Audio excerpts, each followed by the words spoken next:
Hi, welcome back to the Personality Hacker Podcast. My name is Joel Mark Witt. And I'm Antonia Dodge. So, Antonia, we've been podcasting about personality types for a hot minute, for a while now. It has definitely been a minute. For a few years. Since 2014 is when we started this show. We've been doing it every week since.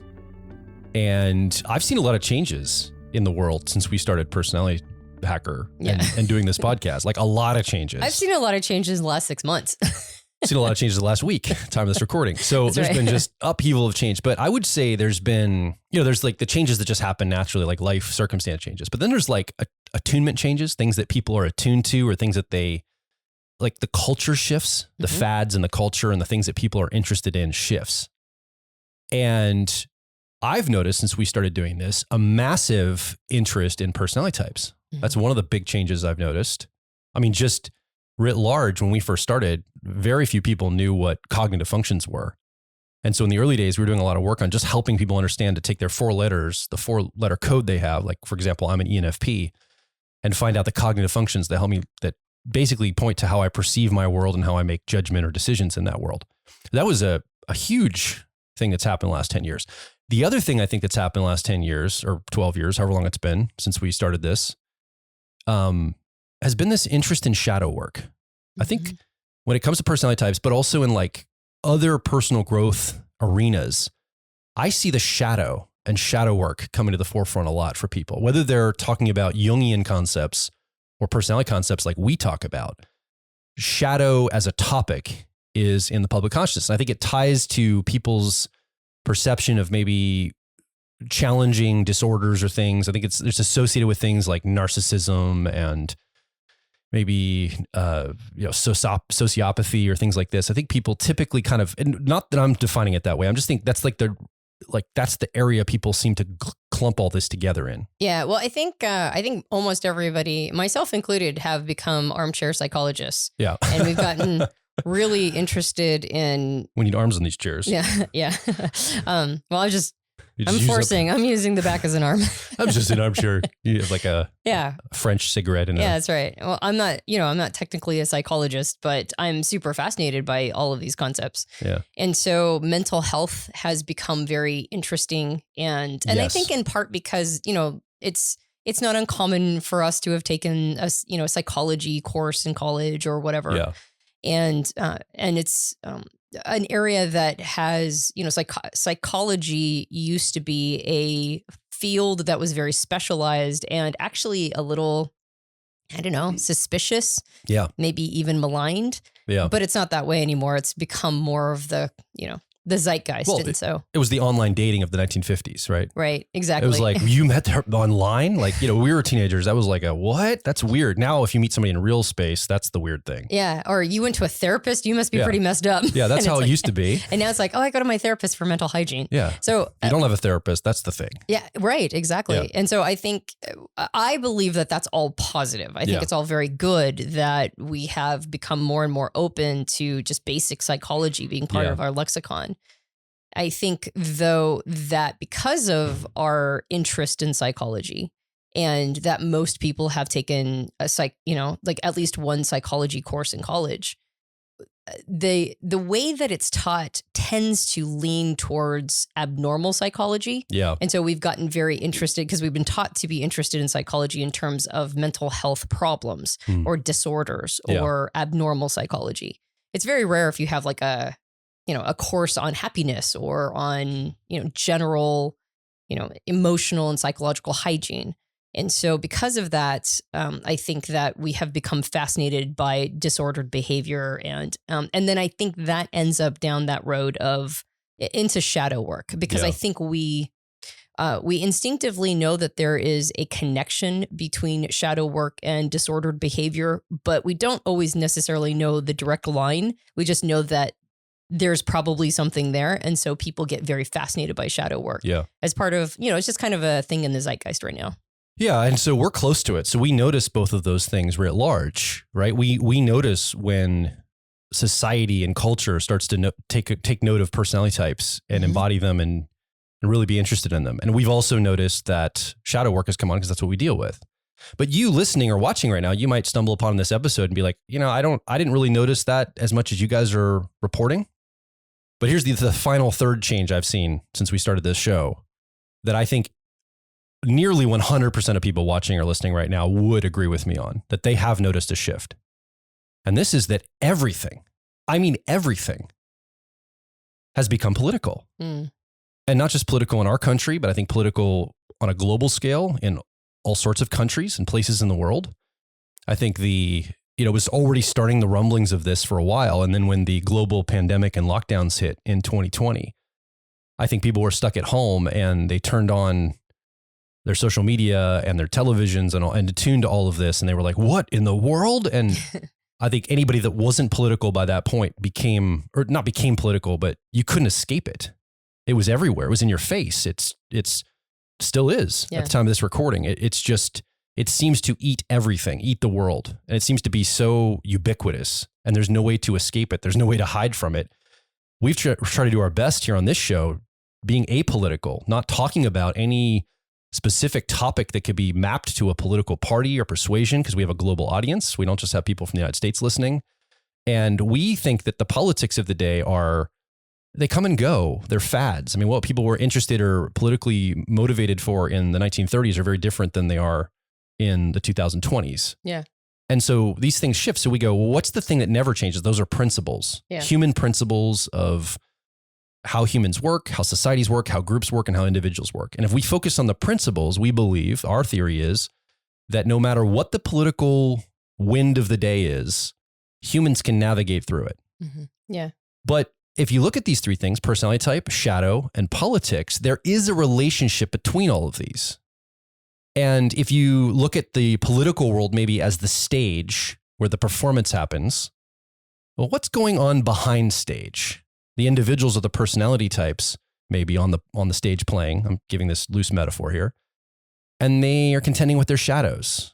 And then when they step on stage, what's happening? And I think that's what we want to talk about today, is unpack some of the concepts here, the Jungian concepts behind why maybe everything's become so political and why we feel more divided than ever and why people are taking sides and seem to be, what I would see, bringing their dirty laundry out into the public square for each other and themselves. And I think it's everywhere. Yeah. So I think that's what we should tune ourselves to today. Yeah. And we made a decision a long time ago to be apolitical. And actually it's caused people to believe that we've taken specific sides, even though we haven't. There have been time periods where like in the zeitgeist, things were insistently political. And the fact that we refused to become political in those moments seemed like we were making some sort of political statement. Yeah. And really that's just because it's not aligned with our dharma. Like and actually I think this episode will explain why, even though we're not presenting this material to explain our position. I think just the content itself will explain why we have been so apolitical. Yeah. And it's very easy for me to be apolitical. I grew up that way. I was in a very apolitical house that felt like politics detracted from their dharma. And so it's easy for me to do that, to just withhold my opinion. But I mean, when I was a kid, I didn't have any political opinions, and I do now, right? And in part because I can. It's not taken from me through any paradigm like it was when I was younger. Yeah, I was taught to not to think in terms of politics at all, and to not get involved in any sort of, anything that would refer to any government system or anything. Yeah. But now that I'm an adult and I'm not under that thinking anymore, I have created some opinions. Yeah. But that said, it's not my mess, so it's not my message. And at the same time, I feel like I am influencing politics in a very microscopic way, because our dharma, or my dharma, and I won't speak for you, but my dharma is to help people do integration work and to, bring in their disowned parts, right? Integrate into whole self, which is what Carl Jung was talking about. And it's where I think it's the inevitable conclusion. If you play this whole personality type thing out, particularly when it comes to Myers-Briggs, if you take Myers-Briggs to its inevitable conclusion and you go through all of the different cycles, I think you inevitably end up at Carl Jung's work. Yeah. If you haven't ended up at Carl Jung's work, it means that you just kind of stalled out at an earlier level. You just kind of churned there, and that was as interested as you were, which is totally fine. But if you continue to leap the lily pads, I think all those roads of type end up at Carl Jung's door.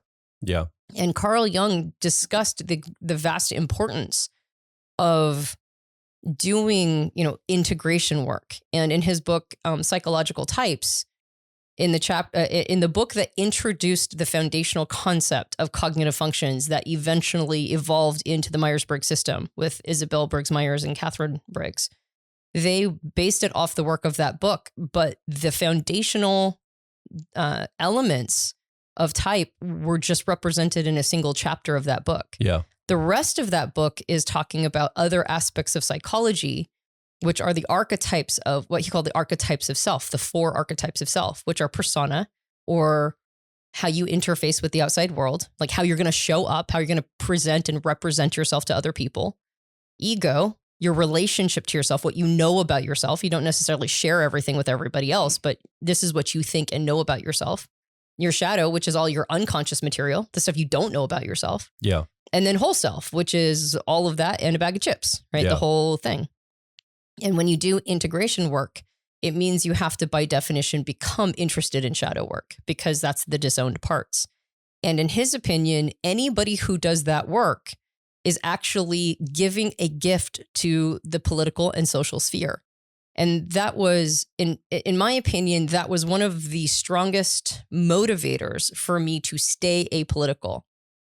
Because if I want to have my personal impact on politics, then it's not going to be in the political sphere. It's going to be in the individual sphere through integration. Yeah. And I think what I'm hearing you say is that this episode will fillet out what that all means. Yeah. I mean, let's hope it does. I don't think we have to go too deep. I think we can hit some of these beats and give some context for this and help people understand maybe their role in it. So you mentioned these 4 parts that Jung talks about, and I want to zoom in. I think we assume that politics is all ego.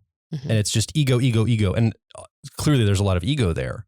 But the other day I made a X post where I just said we should stop calling politicians and start calling them persona-ticians, persona-ticians, because it feels like the political sphere is the battleground of the persona.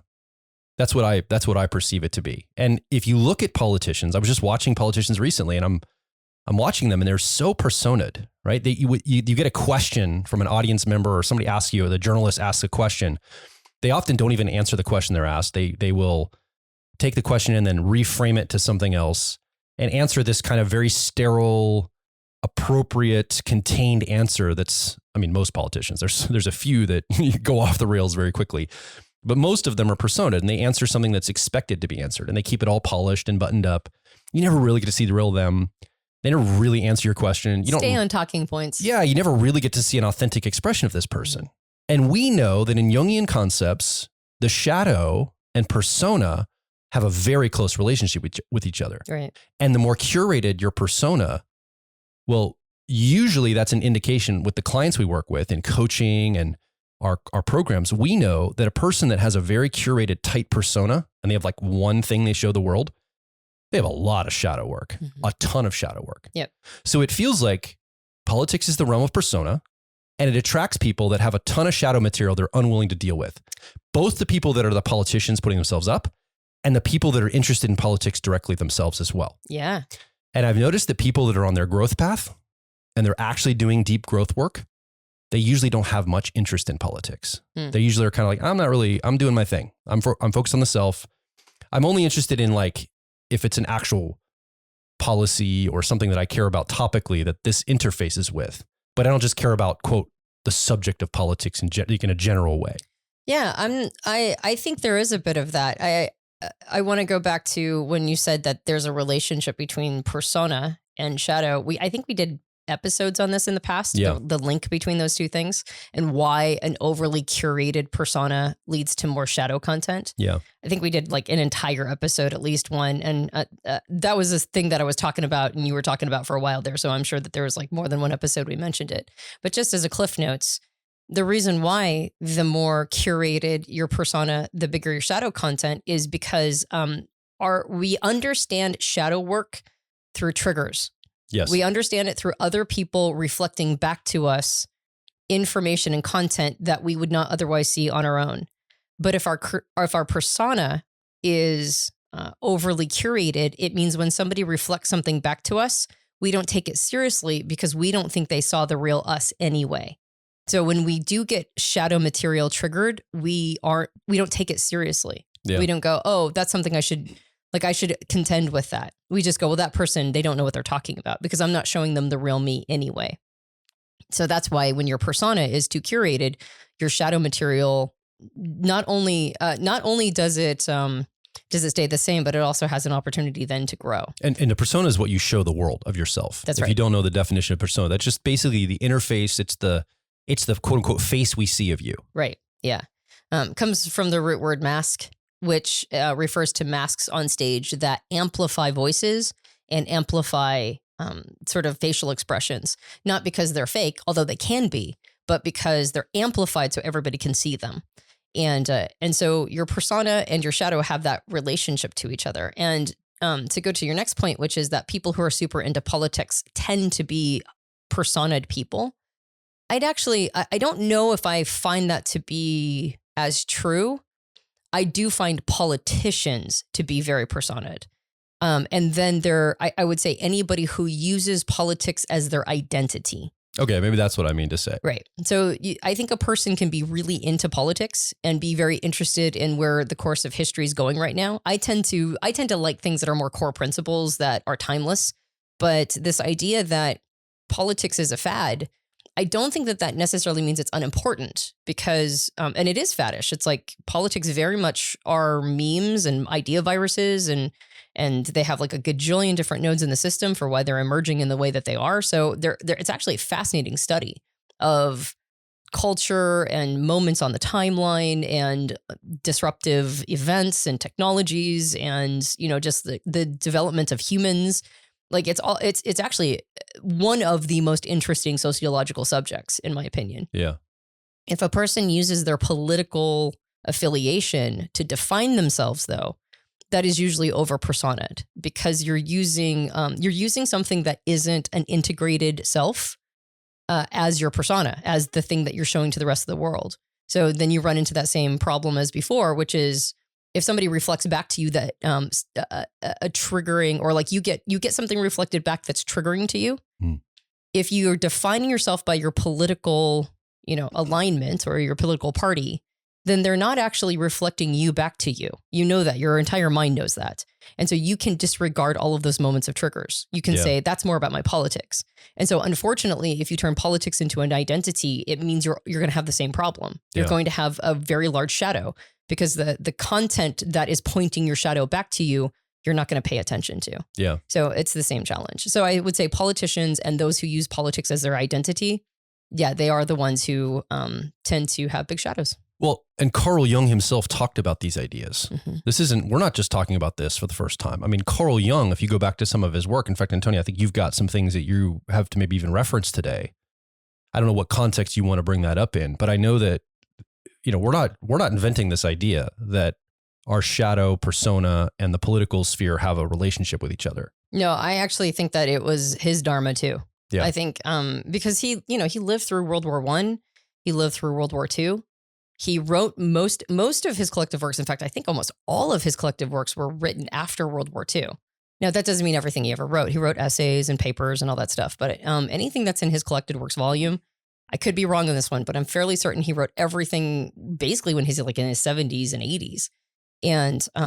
And he had seen just how terrible things could get. Now, after World War I, that was when he wrote most of his personal stuff. Yeah. Like that was when he went through his own psychological breakdown. It's when he ended up journaling all the black books that ended up becoming the red book. And so he has plenty to write about, but he was I think that was when he was refining his ideas, working with clients, writing papers, separating from Freud's work, like he was kind of finding himself after World War I. Yeah. After World War II, his theories were sound. He had done decades of client analysis.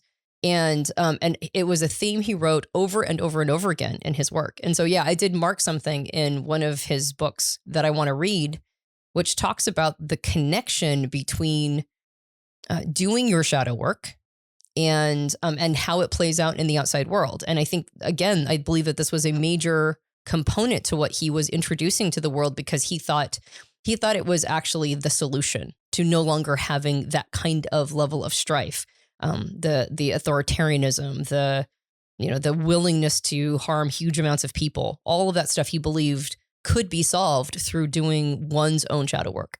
This makes sense why, going through world wars, it makes sense why you'd write a lot about the politics or the political realm, because I personally define politics as, and I've read this before, so I don't think I'm the only one, but it's the art of compromise.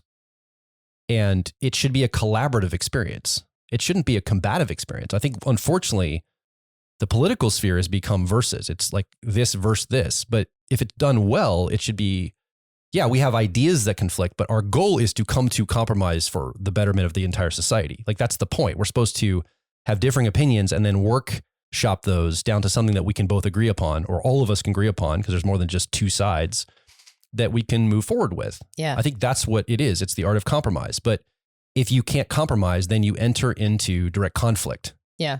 And that creates warfare. Right. And so countries that are at war with each other were unable to compromise in the political sphere. Yeah. They had to go to warfare and direct hostilities. And so Carl Jung, coming through this, it would make sense why he was very concerned about this idea, because he saw the end result of not being able to resolve your political differences. Yeah, I think that's a really interesting definition for politics, and one that's extremely timely, because that's what it feels that we're lacking, is an ability to compromise, almost as if compromise means losing a sense of self. Yes.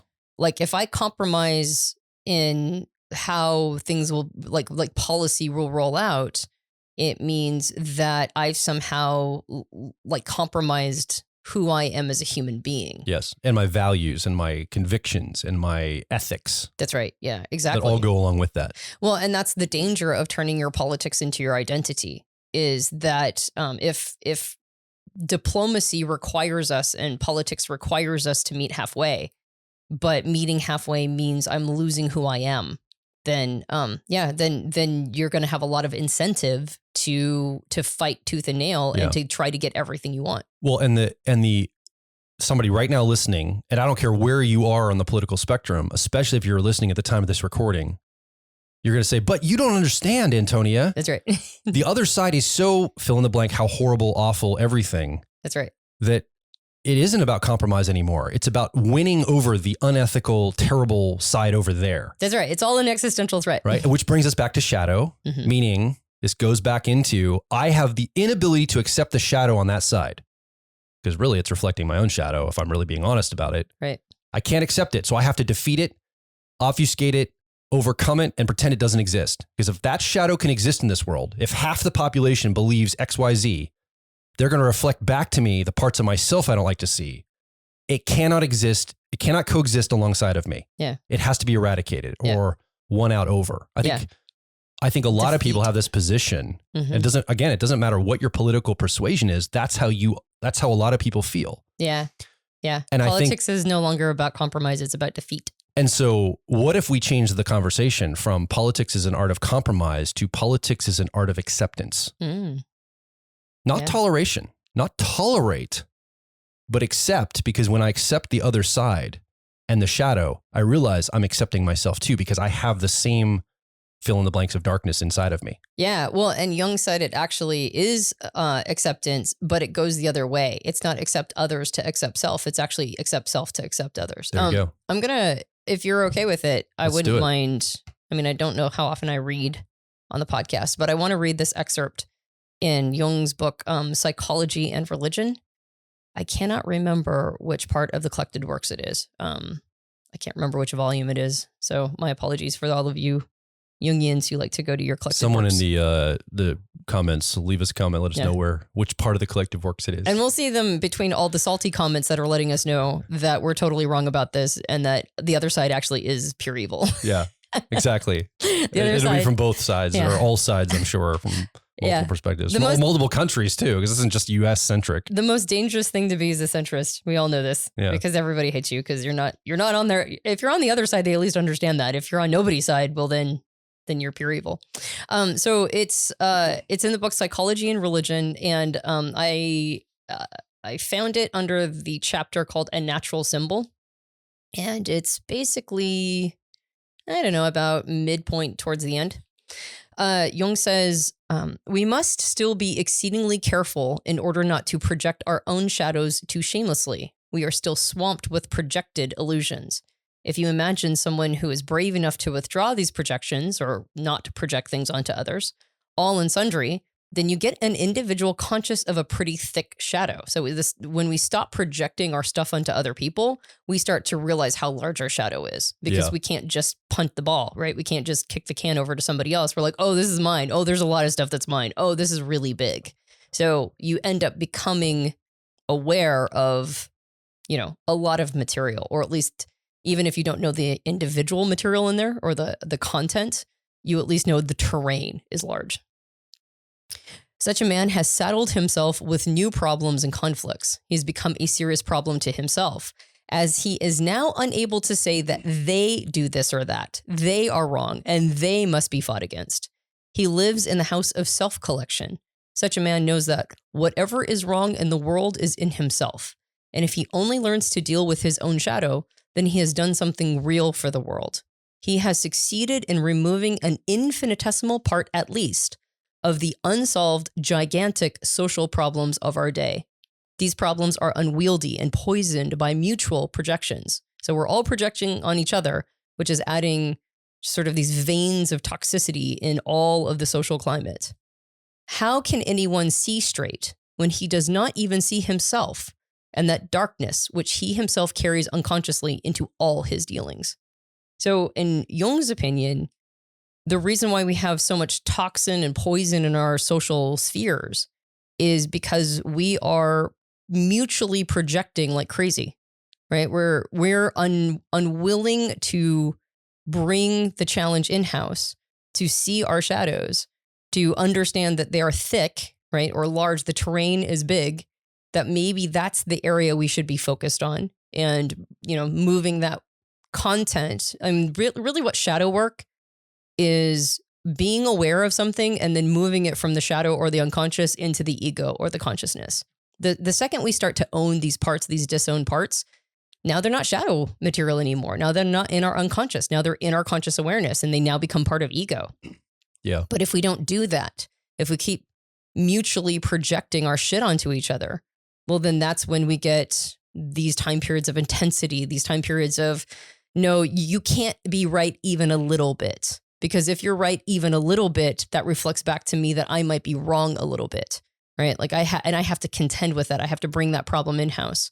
And his opinion was, well, that's what you're supposed to do. You're supposed to bring it in-house. And the more you can accept these parts of yourself, what is called disowned parts in the shadow, the more you can accept these disowned parts, the more you can accept them when you see them around you, because they're not triggering these autoresponders of emotional reactivity. Yeah. Right? You're not like in this constant reactionary mode. Now you're going like, okay, well, yeah, I probably have something around that. And I think I'll ruminate on that, or I'll think about it. I mean, it just the very idea of when somebody triggers you, you don't react. Like just that all by itself. You get triggered. Somebody says something that you find offensive, or in the political sphere, something that you think is like, something that will ruin everything for everyone or whatever. Just not reacting, just taking a moment to go, I wonder why I want to react. I wonder what's going on inside of me. Taking a second to explore, to find out what of that thing is also represented and present in you. Already now you have about 1 billion less social media posts. Yeah. Because most of the social media posts I read, like it's very clearly reactionary shadow material, very obviously and clearly. People are not thinking at all. They're not taking a moment. They're not even taking a second to breathe before reacting and responding. And so what if we just did that? What if we just, anytime we got triggered, just chilled out for a second to try to figure out why? Already you have a very different social climate.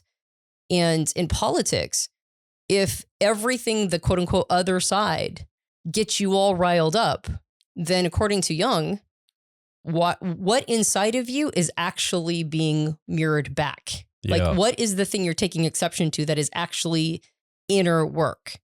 And if we just paused to ask that question and did some rumination on it and figured that piece out, can you think of how much more sort of calm the whole culture system would be? Yeah. Well, and I don't think it even has to be everybody. That's the other thing is you're hearing this. I think the idea is that if everybody does the same thing, that can fix the world. And I don't know if that's ever going to be possible without force or, authoritarianism or something, like telling us all we have to do something, but that's just behavioral. That's not going to actually be a heart and mind. But I think there is a certain level of hearts and minds attuning to these kinds of things that does make a difference. I mean, who has the idea of a tipping point? Was it Simon Sinek or I can't remember who came up with the idea of 17.5% of a population as a tipping point in enough people that change can happen. Right? I think he was the one that coined it. I think Malcolm Gladwell talks about it too. Yeah. In the book, The Tipping Point. I don't remember who invented the idea, but Malcolm Gladwell has a whole book about it. I think there's a core that you don't need everyone. You need just that's what leadership is, right? You need a few people to step up and say, I'm going to do this. I'm going to lead myself to look at my own shadow and overcome some of these things. I won't project in the political or social sphere. And I think that gives me hope because that tells me that it is possible to make some change, but we all have to have individual responsibility as well. I think that's really what you're speaking to is this isn't a policy. This isn't a social movement. This isn't a group you belong to. It's not some kind of a value take to a collective. It's not something that's going to be very publicly observed. Now, the results might be publicly observed. You probably won't get a lot of credit for it. You probably won't get a lot of credence. Other people won't be like, wow, good job. In fact, as you're doing the work, you might actually look really stupid and foolish in front of people and silly. Like there's not a lot of external benefits or rewards, at least initially. But, and the work's quiet and to yourself and internal and frustrating and slow and difficult. And it's like, well, who wants to sign up for that? Right. It'd be easier just to make a quick post on X and feel a little hit of dopamine, like, aha, I stuck it to that side over there. Aha. Right. And feel good. And like, I don't want to do all that work to feel genuinely better and overcome those things. Yeah. Like, that's kind of my natural lazy streak. So it takes effort and pressure to go, no, I'm going to focus on this for myself. Yeah. I'm going to take control of my responses. I'm going to own them and be responsible for myself. And I'm not going to make it other people's problem. I'm not going to just project it onto others and say, it's your fault I'm this way. It's your fault I can't blah, blah, blah. It's your fault. It's like, okay, there might be external situations.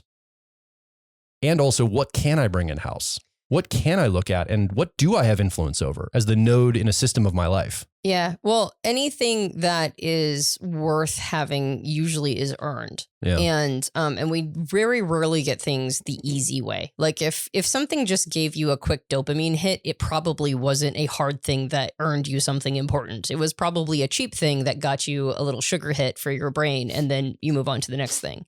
So when you talk about how difficult shadow work is, I mean, I would say the setup to shadow work, like the initial part is pretty tough because you have to go through a lot of ego thrashing. You have to do a lot of like, oh, I'm the asshole type of things, right? You have to go, oh, maybe it was me. Maybe it's been me the whole time. Yeah. But at a certain point, it just becomes like anything else. It's like, at a certain point, your body, if you've been to the gym enough, your body's like, oh, I want to keep going because that feels good, right? And so it's similar to that.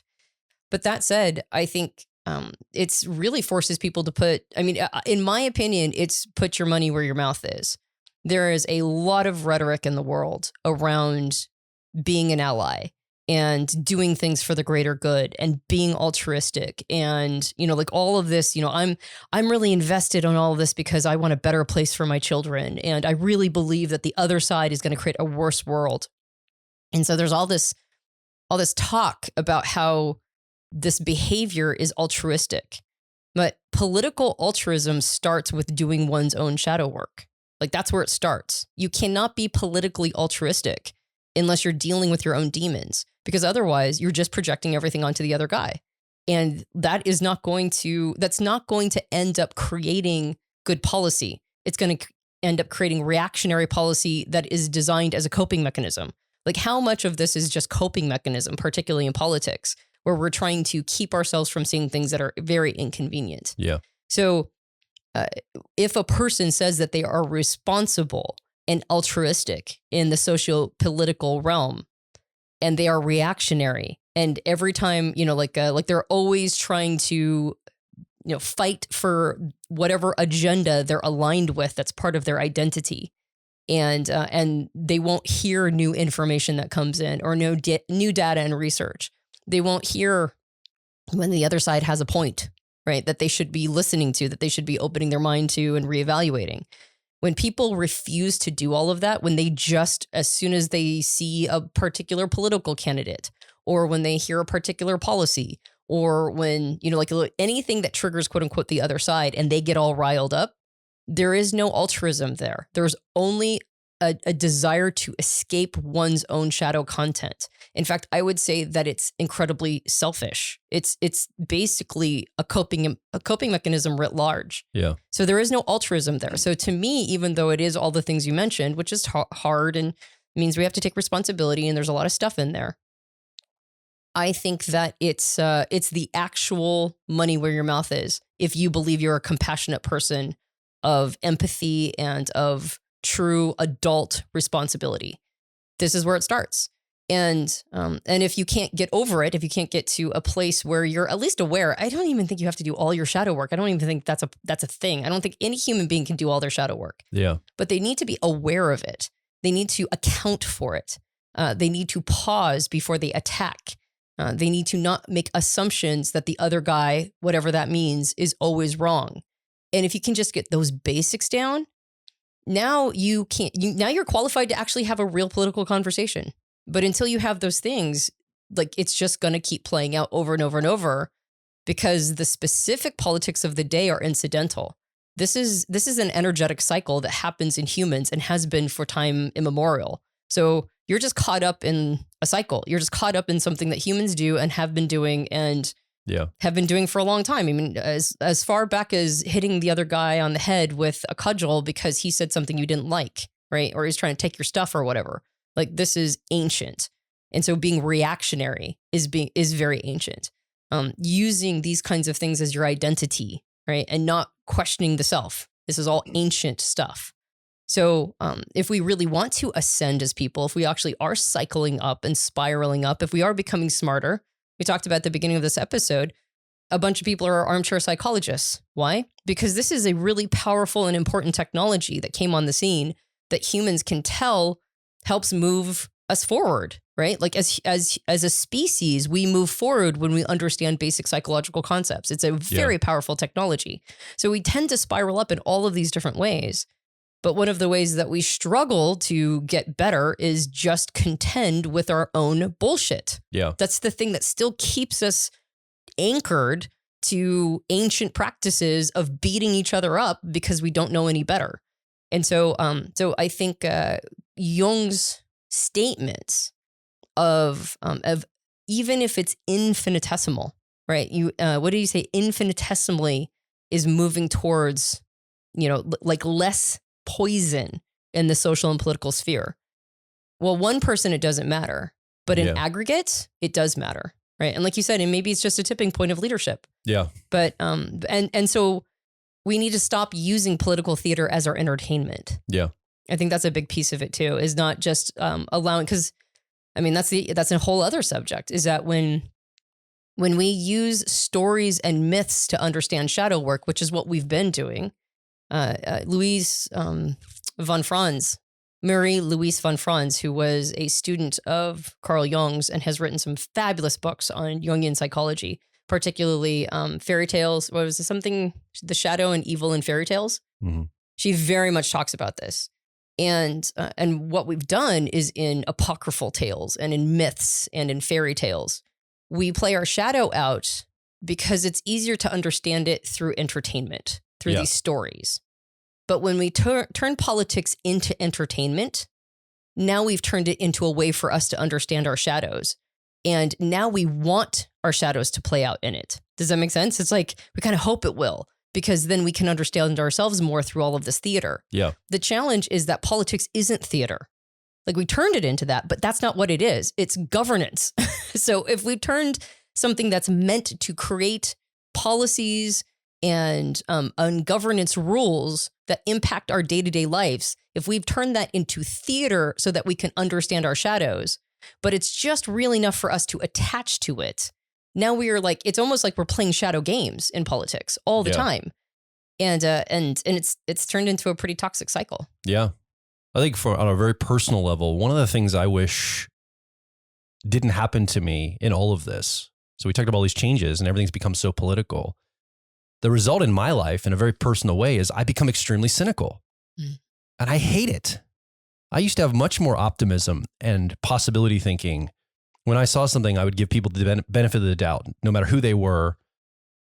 But now it's really, I mean, I fight it. I'm aware of it, but it is so hard not to see an event or something happen or somebody in leadership say something and I go, that's probably not true. Like that's my first and I don't want to be like that, but my first instinct is to go, they're probably lying. It's probably not the full story. They're probably covering over something. They're probably manipulating me or us in the situation.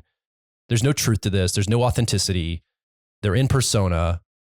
I'm dismissive. I'm cynical. I feel bad about it. I don't like to engage with it. It feels horrible. And I'm guessing you watching or listening, I don't care what your political background is or what you care about, values and interests and the things you think are important.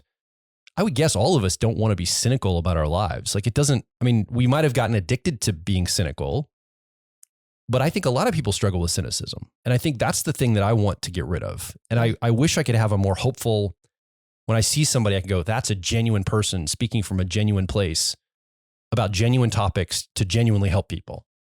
And I just don't feel that way almost never for anyone. I don't care who they are. I might even align with their values and their ethics, but I'm like, I don't know. I'm still cynical. Yeah.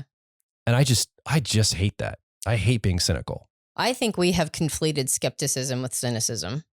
Maybe. I think we should be skeptical. I think some people think cynicism is the right response. I don't want to be gullible. I don't want to just buy anything somebody says or, the New York Times posted this, it must be true. I mean, clearly we know it's not half the time. Like the media is just a big lying machine. All of the mainstream or corporate media, they're horrible.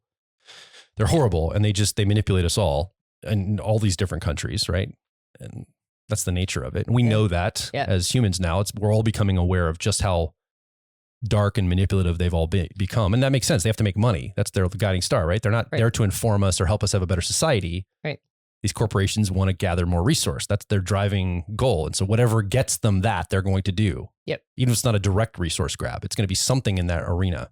Well, and that's the challenge, I think, of being in the contemporary world is that we recognize that we have access actually to, or what our friend Darren introduced, the concept of perfect information. Yeah. Which is we have a glut of, just look at some of the current events of the day. We have the capacity to see these events from about, 400 different iPhone or like smartphone camera angles. Yeah. We never had that before. Like we have the capacity to have so much stuff recorded at any given moment. Within minutes of an event happening. On X, right? That's right. Within minutes. And so we're able to have practically perfect information. And so it makes it so it's hard to believe when any sort of media outlet is trying to paint it as a certain angle to fit their narrative. It's really easy to become quite cynical that everybody's just trying to fit all content and information into whatever their agenda is. Yeah. But you can see why agendas start to exist because, like you said, they're a business and they're trying to make money. So they have a demographic that they're attempting to, to reach or to appeal to. And then on the other side, when it comes to social media, we have all these algorithms that are pulling us into algorithm holes, right? I'm starting to go, never watch a video on anything unless that's all I want to have fed to me for the next 30 days. that looks interesting. Click. And that's all you see for the rest of your life. That's all I get forever. And if I accidentally find something else interesting, okay, now I'm stuck here. This is all YouTube knows about me. And so I've started opening things in incognito windows just so that YouTube is not pulling me into the algorithm of I'm like, oh, that's a really interesting eye makeup technique. And I'm like, no, I do not want exclusively eye makeup techniques for the next, 10 years of my life, YouTube. So I'm like, oh, I guess I'll have to open that one in an incognito window and hide that from the algorithm. And that's on a laptop. Most people are on a phone. They can't do that. Exactly. Oh my gosh, I didn't even think about that. Well, that's one of the advantages. They're in an app, right? Yeah, being a Gen Xer that's still on my laptop for the most part. So, we get pulled into these algorithm death spirals, and we have mainstream media trying to appeal to their audience. We also, I can tell, there's a lot of media that believes that they are the kingmakers themselves. And so it's not just about money for them. It's also about power and influence. And so it makes it very difficult to know who to believe. And like you said, it's easy to get very cynical. Yeah. At the same time. And we're told by that same media not to believe the literal things we're seeing. Right. Right. They're like, don't believe your eyes. That's right. These are not the droids you were looking for. These are not the droids you're looking for. Pretend like what you're looking at is actually a different narrative for the thing. And it's like, wait, what? Yeah. That's really scary. So to go back to the point of origin of the purpose of this particular topic is I actually find that the more I'm doing my own shadow work, the more I feel comfortable and confident when I receive other people's information. Yeah. That I'm not going to get triggered by it. I'm not going to get reactionary. And because I'm in a calmer state, right? And I'm not like, how dare they or whatever, right? How could they? I need to go tell them what I think about that because my comment is like super duper important in the ripple of the ocean.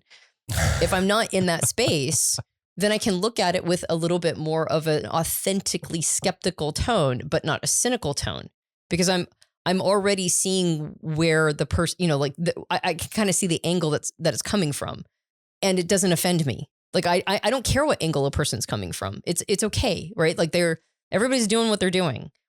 And the only way I think we can get to a point where we're accepting how other people are doing things is accepting ourselves, right? Like not having disowned parts of the self. It goes back to that quote I think I've said multiple times on the podcast about there being a quality of stillness in a person who does this kind of work. Yeah. Because there's nothing in themselves that they've rejected. So there's nothing that you can reflect to them that they'll reject. They're not going to reject anything in you because they reject nothing in the self. And that creates a stillness. So no matter what content is presented to a person like that, they're going to stay still because they're not going to reject anything. And like you said, the antithesis to rejection is acceptance, right? Not rejecting means accepting. Once you start accepting everything inside of yourself, you're going to start accepting things around you. Yeah. Now, acceptance doesn't mean condoning.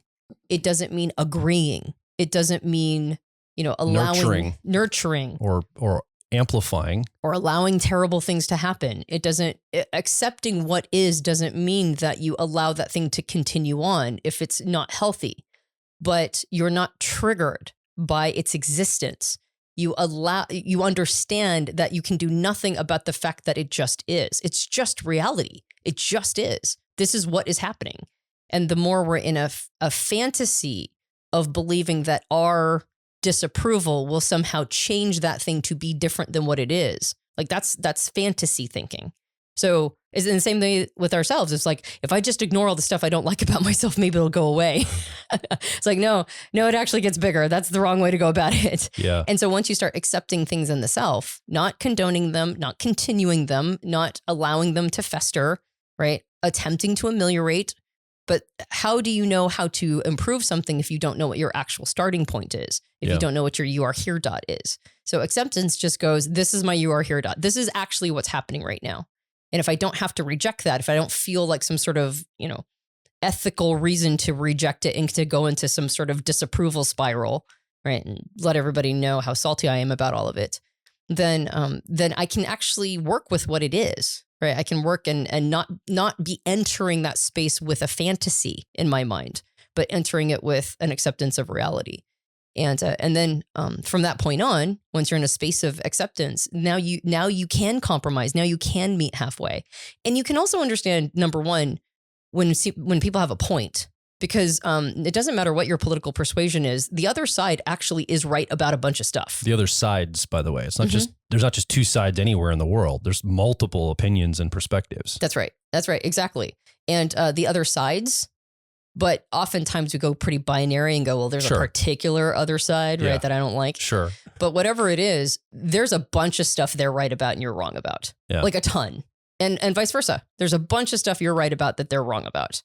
So the first thing is, if you stop getting these autoresponder knee-jerk responses, the first thing you can do is listen to when they're right and include it in how you're seeing things. And now you're even more right. You're less wrong all the time because you're including the things that before you wouldn't dare to acknowledge might have some truth to them. And so you just become a smarter person. And then the second thing is that you problem solve more effectively because you're working with more tools. You don't have to turn a blind eye to something because it might go against something inside of yourself. You allow for that. Like you allow for yourself to be wrong in order for the problems or the solution to be right. And so you just have so much more to work with. And I think, like you said, politics, I love that. I'm immediately adopting it. Politics being the art of compromise. Now you can compromise in all the best ways. You don't have to think in terms of defeat and existential crisis and everything is that the other guy wants to do is always wrong. You can think in terms of, okay, so what's the best middle ground? I like how you mentioned this idea of working toward the solution, because that is collaborative and cooperative. And often when you look at a political discourse and there's we have to defeat the other side energy, or we have to win this. I mean, typically there's like running for elections and winning, but I'm talking about the arena of ideas or policy, because that's where you need to collaborate toward an end. I think people took the focus off of what we're trying to accomplish. Like, we're trying to produce this thing out here and find the best solution for it. It's my idea has to win is now what it's become. And you can see that we're in the spirit of like competition and not collaboration, because I think even inside of coalitions, they're starting to break apart and war with themselves. Like, even they're having a hard time inside of these, like, let's say political parties or coalitions, they're having a hard time compromising and coming to agreement as well. They're also now like breaking apart and fighting each other in a lot of ways. And I think that's where it's almost like a trajectory you're on as a society. Yeah. You're either compromising toward an end goal, or you are fighting and you're, conflicting over things. I think here in the United States, I always just see this as a very basic way of when there was a goal of expansion west, the whole country had something to attune to. And so compromise seemed to be more on the table because the goal was to settle the entire continent. Well, once, hundreds of years later, the continent's settled, quote unquote, like there's no new territory to go towards. So now it's just, we're fighting over the beans that have already been collected in a way. Yeah. And so I think sometimes it's just and I think this John F. Kennedy kind of had an idea in the 1960s to try to refocus the United States, as an example, toward a common goal of going to space, going to the moon, trying to have a frontier to focus on, because then there's a goal out there. And maybe people now are hoping to do it around climate change, but that's so politically divisive that it doesn't really get everybody on the same goal. Again, that's still a little bean counting on what's here, not towards something new. Yeah. So I think in a lot of ways, that's what causes that. It's just the natural order of a society that's been built out. It's going to war with itself because there's no new expansion. There's no new purpose on the horizon. So I think that's just inevitable altogether. Yeah. Do you have a comment on that specifically? Or a common enemy. Or a common enemy. Yeah. Yeah. But even a common enemy that's more defensive. That's less about, unless you're taking over their land, I guess. Yeah. Like, that's less progressive and expansive and on a horizon, right? Yeah, it makes me think of tribal leadership. We did a podcast about it a long time ago. But Dave Logan, and I don't remember who the other writers were. I'm sorry. I always just remember Dave Logan because he came to our TEDx event a million years ago. It was Dave Logan. Anyway, so he has that concept of tribal leadership and how there's like the different levels of where tribes like sort of cling together. And you can go listen to that podcast episode. I think it's called Tribal Leadership. But there's a certain level where people gather together and get close to each other when they have a common enemy. But the most ascended level of a tribe is when they stop fighting against an enemy and start going towards a higher purpose together. Yes. Right. Like he was talking about DreamWorks or one of those animation studios. And they were interviewing these companies that had like a really good culture. And generally the culture was at what they call tribal level 5. It's Pixar, I think. Oh, was it Pixar? It was one of those two. And they asked, who is your enemy? Right. Like, who's your competition? Who's your competition? Your main competition. Mm-hmm. What do you guys consider your main competition at Pixar, for example? Yeah. And at the time the guy was like, hair. because hair was just really hard to animate. Yeah. And so he didn't even understand the question. It was like, what do you mean? Who's our competition? It must be hair. It's the problem to solve is the competitive thing. Exactly. Right. Yeah. And so I think that's what you're talking about, is that when we're really aligned and heading towards something that is a higher, sort of like a higher goal of achievement. Yeah. Then we don't even actually have to have a common enemy. Yeah. Yeah. So let's kind of land this a little bit more practically here as we wrap this up, because I think these are, we talked in a general principled way. We're not mapping this to specific personality types, but I guess the political sphere is a great place to work on your shadow as a person, because there's going to be endless opportunities to be triggered there. And we talked about in the shadow episodes before, anything we've talked about around the shadow, we say triggers are good. Those are fantastic. If you're getting triggered, that's a good thing. Mm-hmm. That means that you now know what shadow material you need to bring into conscious awareness. Yep. It's because it's somebody said something or did something that made you feel like, you othered them. And you basically said, that's not me. I do not associate with whatever that thing is that made something trigger inside of me. I'm going to distance myself from it. What's really happening there is you are now distancing yourself from yourself. Like you're distancing a part of you. You're taking it fishing. You're going to put it out to the back 40 on the acreage of the property of your life, right? Weird metaphors, analogies. I don't know. I'm trying to struggle with any of it all. But the point is you're othering yourself, honestly. Yeah. It's a part of you this person is reflecting. And to say, okay, where in me does that live? Because I'm very triggered by this. Yep. So I think the political sphere is a fantastic place to work on yourself. If you can hang there, it's got a lot of material, I think, for all of us that's like, what? The person said what? Get ready to post something on social media and be like, okay, what am I doing here? Why do I care about this? Why am I writing this and being so hostile or upset about this? What does that say about me? Maybe that's the first step that someone can do. If you're listening or watching right now, if you get triggered, it's to say, okay, what does this trigger say about what I'm dealing with in myself? Yep. Well, and just as a note, it doesn't sound like we talked much about personality type, but in psychological types, when Jung is talking about personality, he's not talking about Myers-Briggs types, obviously, because that hadn't been invented yet. They would invent it later based on that book. Yeah. He's talking about personality in terms of our psychological cognition, but also our persona, our ego, our shadow, and our whole self. Those are the 4 archetypes of personality.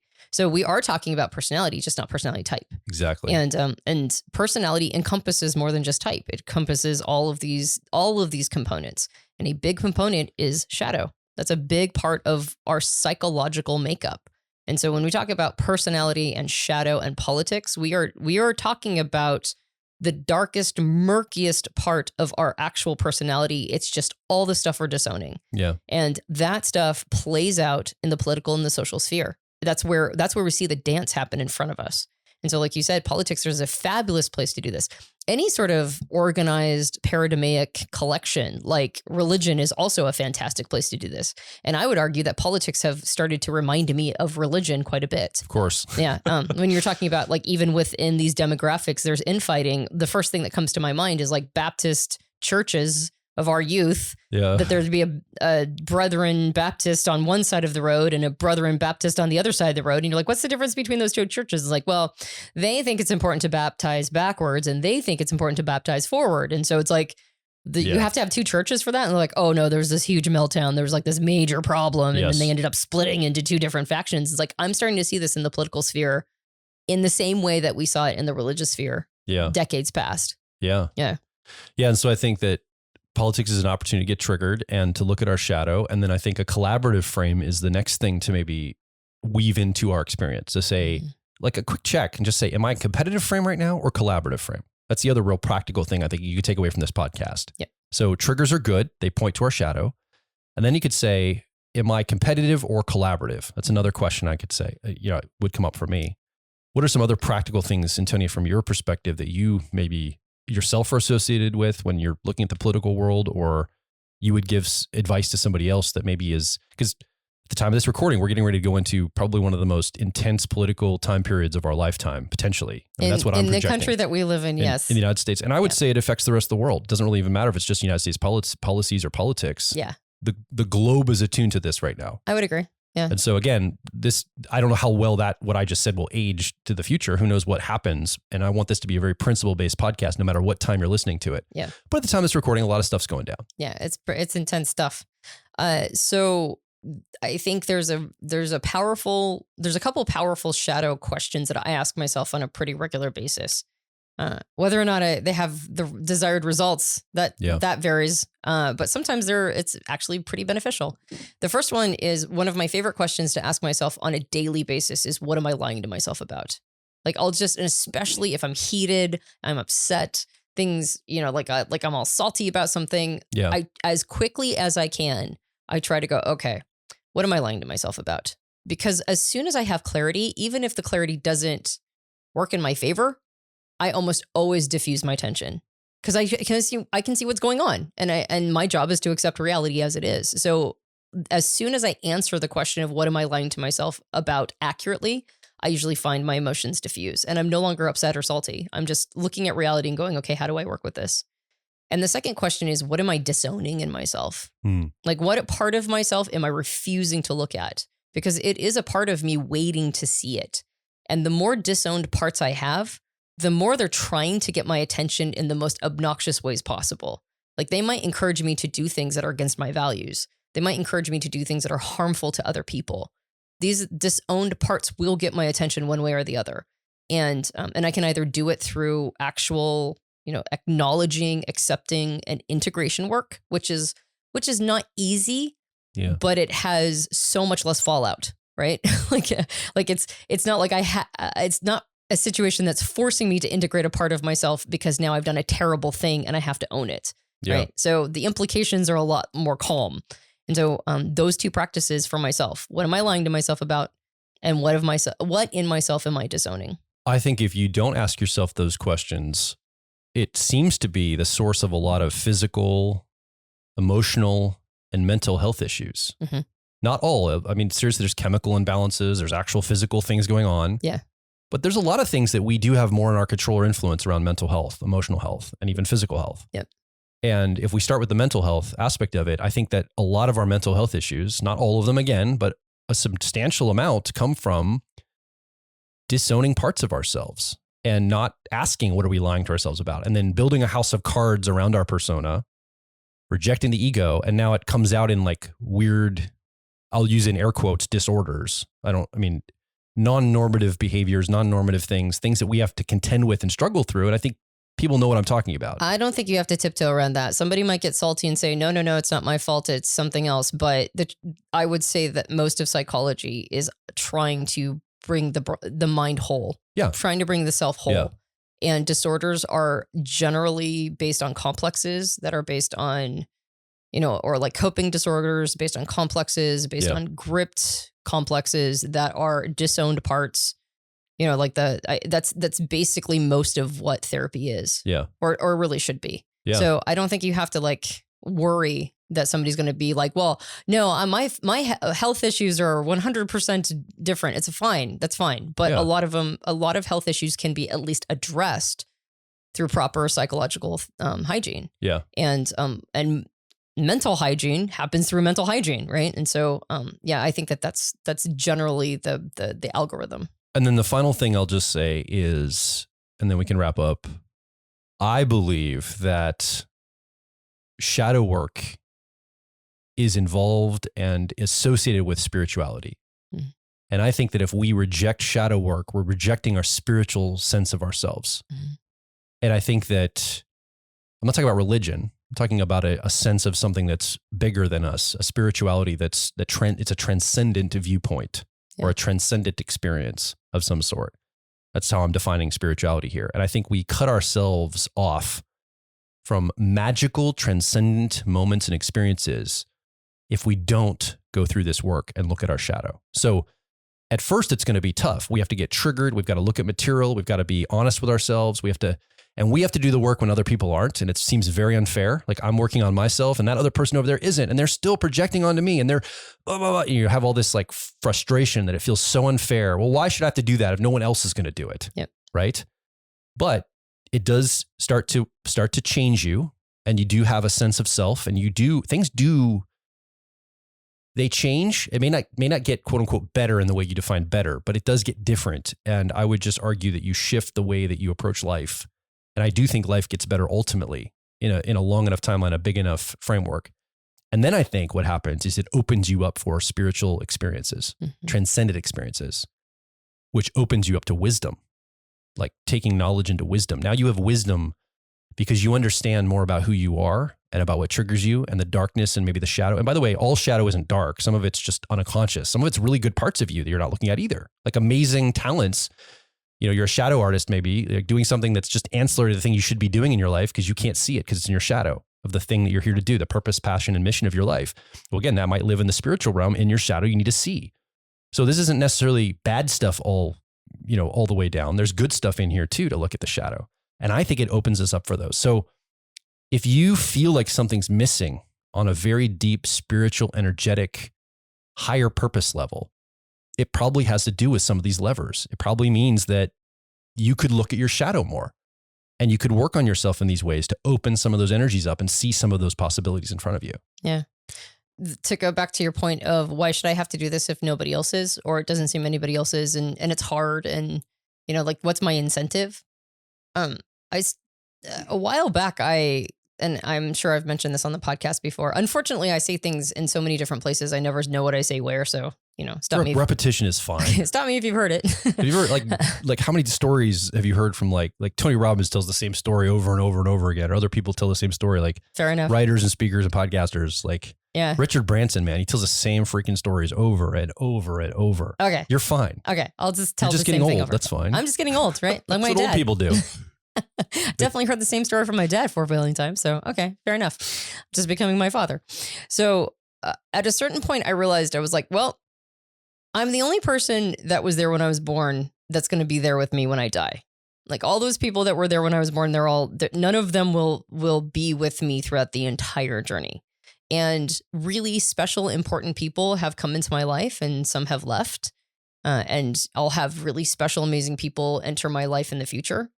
And so it's not like I'm going to have been alone, but from beginning, from A to Z, from cradle to grave, right? From womb to tomb, it's just basically been me as the one constant.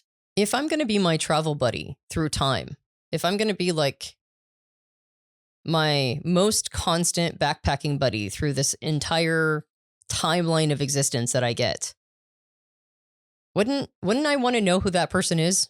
Like, wouldn't I want to get to know them and like them and accept them and learn to enjoy their company?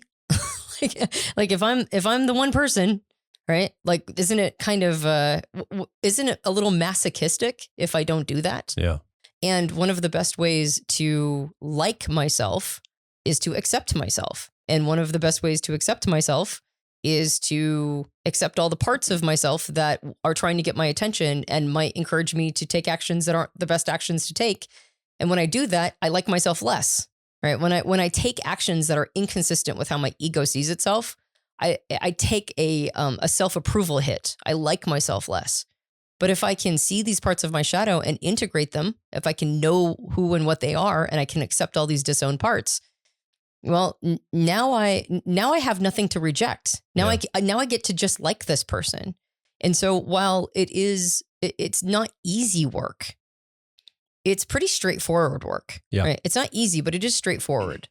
And it comes with a massive benefit of self-acceptance, self-love, self-approval, right? Like I get to hang out with this person my entire life. And I'm so glad that was the person that I hung out with the entire time. It was me. And it was, and aren't I lucky? Yeah. Right. Aren't I lucky that I'm the person I get to spend as my number one constant companion through this life cycle? And I think shadow work, or at least doing this Jungian whole self work, I cannot think of a more, and like you said, a spiritual way of experiencing that. So it's hard, but I think that the benefits are difficult to explain. They're difficult to describe. And then the other added benefit is that I don't look like an asshole online defending politics because I'm not thinking, right? Yeah. The other benefit is that I also have a pretty good reputation, right? That I'm not just in an autoresponder mode of getting salty over, political conversation. So yeah. So you might be listening or watching right now and going, I don't agree with you guys. I assume everybody is. I think that there is room for all the things that you're kind of rejecting and saying that shadow work is the way to go. And I would say to you that you're right. If that's how you feel, you're right. What we're talking about isn't actually going to be for everybody at the timeline that everybody might be on right now. There is a time period in your life when you do need to take the political sphere more seriously and be more in persona. And I think it's a natural timeline maturation process. Yeah. It's appropriate at some point to take it as the most serious thing ever. And it all matters 100%. And it actually is it's like the end all be all. There's a moment, like all of us have to go through that. I think that's a natural thing that we need to experience. And so if you are rejecting some of this shadow idea of getting triggered and working on that, I would say that's good. Please reject it and go do what you need to do, because you need to be ready for this work. You have to have gone through kind of the other parts and get your sea legs. You can't just skip from childhood directly to shadow work, right? You have to have some kind of embodiment of the persona to be able to get to this place. And I would say if you are resonating with what we're saying, we'd love to hear from you. Come over to personalityhacker.com directly below this episode. Leave a comment, ask a question. More importantly, share your story. Maybe you've been very politically minded in the past and you realized, that's not serving me. Or maybe you ameliorated in a unique way that we'd love to hear about. Like maybe you actually had a perspective shift. So you didn't reject maybe some of the things you used to care about, but you definitely integrated more than just those perspectives. And that's really an interesting story, right? It's not just about fully rejecting, it's about transcending and integrating what we've come through. Oh, yeah. I love it when people are political, but have done some of this work. Yeah. They're usually really fascinating people. Yeah. Yeah. They have very interesting ideas. Well, and they're usually not politically binary anymore. They're usually open to a broader perspective, typically outside of the political sphere. But even inside of it, I think there's a lot of opening to those perspectives. So we want to hear from you. Come over to Personality Hacker and make your voice heard. Yeah. And if you enjoyed this podcast, you can subscribe to us on various platforms, Spotify, Apple Podcasts. There's a bunch of different places. And if you enjoy the podcast, you can leave us a rating and review on iTunes and other places. And you might be watching us right now on YouTube because we have a video podcast. If you haven't, if you're just an audio podcast listener, you should come check out the video podcast, see if you like it. Sometimes it's interesting to just put faces to voices. And if you are on YouTube, you can subscribe, and hit the bell to let you know when future episodes come out. And as far as this concept of shadow work, right, really sort of understanding the whole enchilada of who you are, this is a major focus of our Personality Life Path program, is to understand your relationship to your ego and to your shadow. And we do it through Jungian cognitive functions, meaning that we go through all 8 of the functions and we organize it by Dr. John Beebe's archetypal energies. Really, the goal, though, is to understand as much of the whole self as you can do in an 8-week virtual program that culminates in a 3-day live event.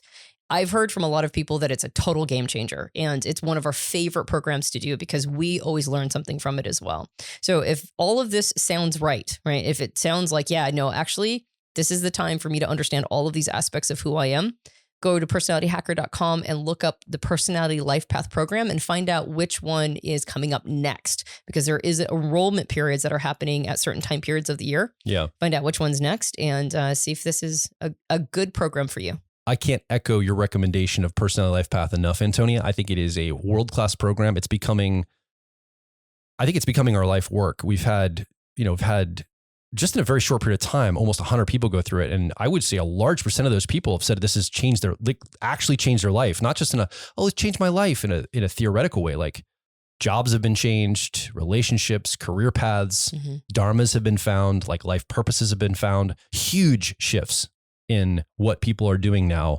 versus when they started. Yeah. And it happens very quickly for a lot of folks. I actually think we're over 100 at this point. Fantastic. Yeah. So I hope it's in the millions at, some very future date. I would love, this is, again, I think a very important work, and I think people's lives are definitely shifted. Can't encourage it enough. Anyway, we need to sign off about this. Love to hear from you. Come over to personhacker.com and check out all those programs, but also come make your voice heard. My name is Joel Mark Witt. And I'm Antonia Dodge. And we'll talk with you on the next Personality Hacker podcast.